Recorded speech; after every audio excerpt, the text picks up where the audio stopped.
Générer des itinéraires adaptés aux personnes à mobilité réduite, c'est le but de la start-up Andiamo. Créée en 2019, l'application sera bientôt disponible dans plusieurs communes de l'agglomération.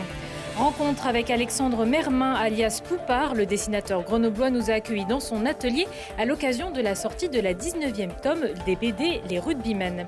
Alors que les mondiaux de biathlon ont lieu jusqu'au 21 février en Slovénie, nous recevrons Clément Jacquelin, fondateur d'Athletics 3D, une entreprise qui révolutionne les crosses de biathlon. Parmi ses clients, son frère Émilien Jacquelin ou encore le Norvégien Johannes Bø. Bonsoir à tous, ravi de vous retrouver pour ce JT du mercredi 17 février 2020. T1, l'essentiel de l'actualité, c'est toutes les heures à partir de 18h. La campagne de vaccination suit son cours en Auvergne-Rhône-Alpes. L'Agence régionale de santé annonce que 65 507 personnes ont été vaccinées, seconde dose comprise. 266 000 personnes ont déjà été vaccinées et ont reçu leur première dose.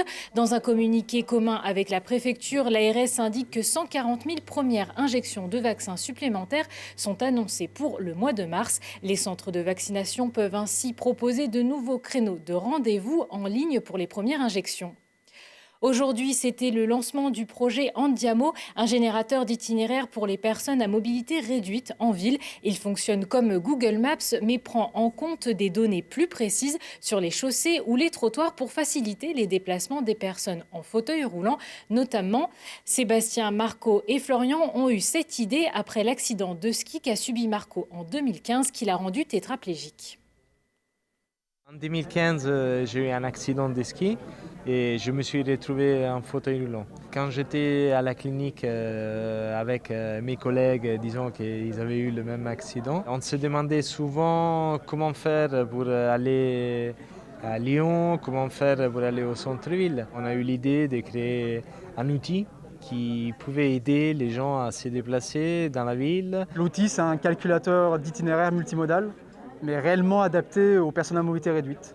Donc aux cas de familles de handicap, mais aussi du coup plus largement aux familles en poussette qui ont les mêmes problématiques d'accessibilité, également les personnes âgées, seniors, qui souhaitent connaître le meilleur itinéraire aménagé, accessible et le plus sûr possible pour rejoindre leur lieu de destination. Andiamo, c'est une application web de GPS où les utilisateurs peuvent l'utiliser comme un Google Maps pour se déplacer d'un point A à un point B. Ça va afficher en fonction du niveau de mobilité les différents lieux accessibles. Et après, quand on veut aller à un endroit précis, on va faire passer par les bonnes portions de trottoir passage piéton pour ne pas être bloqué face, par exemple, à un passage piéton qui part abaissé. Donc on refait la cartographie exacte de la position de tous les trottoirs passage piéton d'une ville. Et après, on y ajoute les critères d'accessibilité, comme par exemple la largeur, le revêtement, les bandes podotactiles pour les personnes malvoyantes ou les boucles magnétiques au niveau des feux.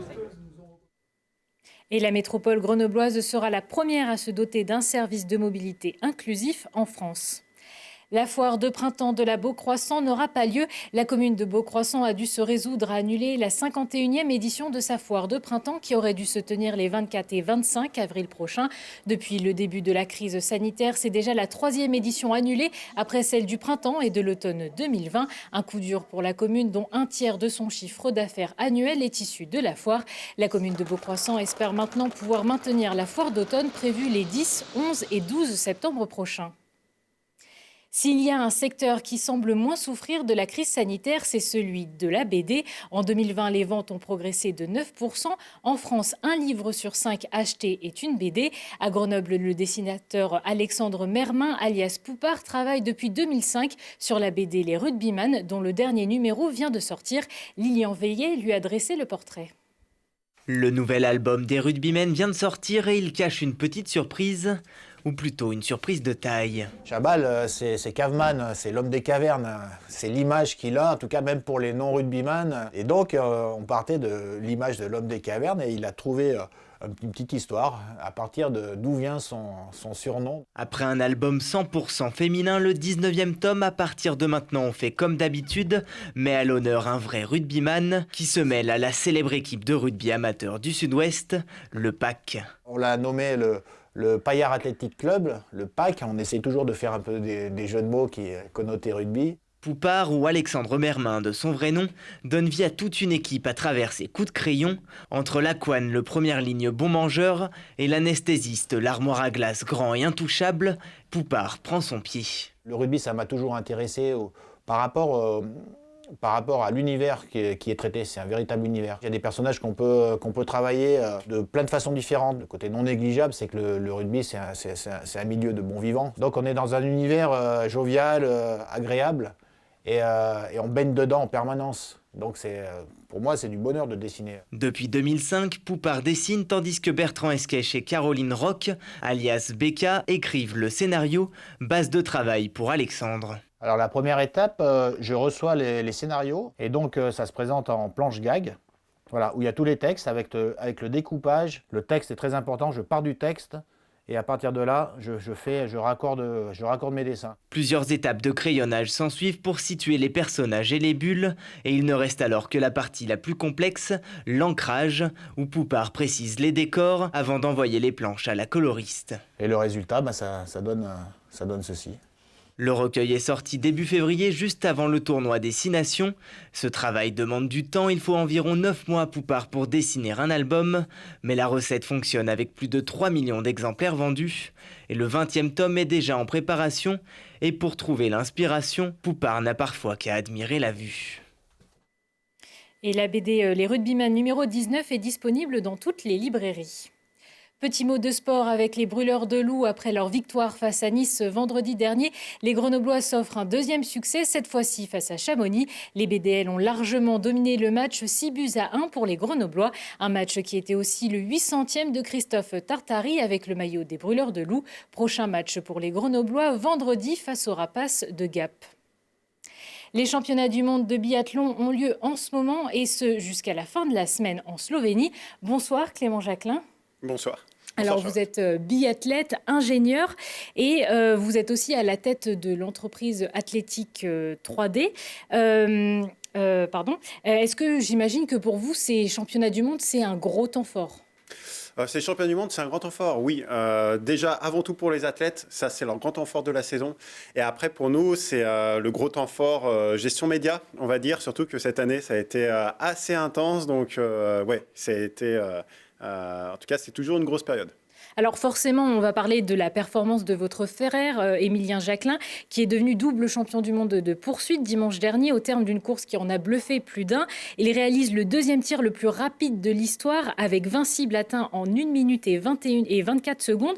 C'est grâce à votre carabine, cet exploit ? Non, avant tout, c'est lui. Hein. Je veux dire, moi, pour le rôle qu'on a, nous, c'est accompagner les athlètes à ce qu'ils expriment le maximum de leur potentiel, leur plein potentiel derrière leur carabine. Donc on s'intéresse beaucoup aux émotions qu'ils veulent ressentir derrière leur carabine pour qu'ensuite s'ensuive une émotion, une humeur, une attitude et en finalité un résultat. Et c'est vrai qu'Émilien, dans son attitude que l'on voyait sur le pas de tir, c'est rare de construire ça. Tout tireur ou toute personne qui exprime un art, que ce soit dans le biathlon, dans la musique ou dans d'autres univers, aimerait avoir ce côté où on lâche l'artiste. Et c'était un bonheur de voir qu'Émilien ait réussi sur cette course-là, vraiment tout lâcher. Alors justement, vous avez amené une de vos carabines. Est-ce que vous pouvez un petit peu nous expliquer les spécificités des carabines que vous produisez ? Alors aujourd'hui, nous, les spécificités, on travaille essentiellement les pièces ergonomiques qui vont en contact avec l'athlète. Donc toutes les parties qui sont à l'interface entre l'athlète et son outil. Donc je montre la partie épaule, les parties au contact avec les mains, la main avant, très importante sur les tirs debout. Également la main avant sur le tir couché. Donc tous ces points-là, on les travaille. Mais également, on travaille l'armature centrale. Et là, par exemple, je vous montre une armature 3D. Donc là, c'est une armature 100% issue de technologie 3D. On anticipe les évolutions qui vont arriver, mais néanmoins, avec les athlètes en Coupe du Monde actuellement, on reste beaucoup sur des bases bois parce que les environnements ont l'habitude de travailler avec du bois. Donc nous, on travaille sur des bases bois et sur lesquelles on implémente toutes ces pièces ergonomiques sur ces armatures-là. Alors, en plus, c'est des carabines qui attirent les plus grands champions du biathlon. 2 semaines avant le début des mondiaux, c'est le Norvégien Johannes Bø qui est venu toquer à votre porte. Ouais, c'est ça. Il est venu toquer à la porte. Enfin, plutôt, il a demandé un appel visio sur les réseaux sociaux. Et effectivement, on lui a posé 2 questions parce que lorsqu'il nous a dit qu'il avait envie de changer de carabine, on aurait pu directement lui dire « Ok, nous, on a un super produit, on te l'envoie, essaye-le. » Mais finalement, on lui a posé 2 questions. C'était déjà savoir pourquoi il voulait changer de carabine, surtout à ce moment-là, et pourquoi avec nous. Je veux dire, il aurait pu travailler avec les Norvégiens, avec d'autres personnes. Et à travers ces deux réponses-là, on a compris qu'il avait le besoin de travailler son tir debout, avoir quelque chose qui s'apparente à ce qu'on a fait avec Emilien, avec mon frère. Et puis ensuite, derrière, oui, parce qu'on va de l'avant et parce qu'il y a de très bons retours sur la Coupe du Monde. Donc ça fait plaisir de voir que aussi les athlètes entre eux parlent en bien de tout ce qu'on fait ici sur le territoire du Vercors de manière générale. Et donc voilà, donc à partir de là, on lui a construit son schéma et on l'a accompagné pour lui développer. Alors oui, en 2 semaines, ça a été très rapide. J'allais dire, c'est très rapide. 2 semaines avant les championnats du monde, de dire je veux changer de carabine, de changer un peu de façon de faire. Ouais, c'est très très rapide. Donc en fait, on l'a travaillé, on a essayé de très vite comprendre qu'est-ce qui allait toucher le cœur chez lui pour qu'il très vite il puisse s'approprier son arme. Et donc on a travaillé à 3. On a travaillé avec 2 de ses armuriers norvégiens. Un qui avait l'habitude de travailler le bois pour sa réaction d'arme, comme ça il gardait les mêmes caractéristiques de départ du coup. Et ensuite, un autre de ses armuriers avec qui il a travaillé depuis longtemps, qui s'est occupé lui des finitions. Comme ça on intègre un peu tout le monde dans le schéma d'accompagnement au changement. Ce sont des thématiques qu'on voit beaucoup en entreprise. C'était notre manière d'accompagner ce changement-là. Et nous, on a conçu les pièces ergonomiques qu'ils voulaient à travers les technologies de fabrication additive ici sur Corançon. Et à distance, on a réussi à lui concevoir les pièces qu'il souhaitait et qu'il utilise depuis le début des championnats du monde. C'est quand même un sacré coup de projecteur d'avoir Johannes Beu qui vient vous voir pour demander une carabine. Ouais, là, c'est un gros coup de projecteur. Autant ici, certaines personnes connaissaient l'activité, des biathlètes, des fondeurs, des sportifs, mais là, ça va vraiment loin. Il y a eu un live direct que l'on a fait avec la télé allemande. Les Norvégiens en parlent aussi, Emil Svendsen, Liv Gretsch Poiré, qui ont évoqué le travail que l'on a fait avec Johannes. Donc c'est vrai que ce soit en France, mais aujourd'hui en Allemagne ou en Norvège, dans le domaine biathlon, et puis Norvège et puis Allemagne, on sait que le biathlon est un des sports phares de la nation. Donc c'est vrai que maintenant on a une belle présence en tout cas. Le nom est connu et puis voilà, donc on va continuer à avancer. Mais oui, ça fait un gros coup de projecteur. J'imagine justement, c'est ce que j'allais vous demander, que ces dernières années, le biathlon a de plus en plus la cote auprès du grand public. C'est un sport qui se démocratise de plus en plus. Vous ressentez cet impact, vous, au sein de votre entreprise, avec, je ne sais pas, le nombre de carabines que vous produisez ou de parties de carabines que vous produisez qui augmente? Alors, on voit une augmentation dans les demandes, oui, que ce soit sur les jeunes, que ce soit les amateurs aussi. Il y a des groupes masters qui se montent de plus en plus. Mais face à cette demande-là, aussi, on a une fédération qui souhaite conserver toute la sécurité que l'on nous enseigne sur comment on utilise l'arme, les règles de sécurité sur un pas de tir, qui on peut faire tirer ou pas. Donc aujourd'hui, il y a une grosse action des clubs pour encadrer ces tirs-là. Donc la première des choses pour celles et ceux qui veulent s'y mettre, c'est de se rapprocher d'un club qui vont pouvoir les accompagner, leur faire leur première séance et ensuite, toujours avec ce même club-là, aller un peu plus loin. Et s'ils souhaitent investir du matériel pour faire du biathlon à la Vanne de Longriff, comme ils voyaient à la télé, au sein de leur club, ils sauront avoir toutes les premières bonnes informations.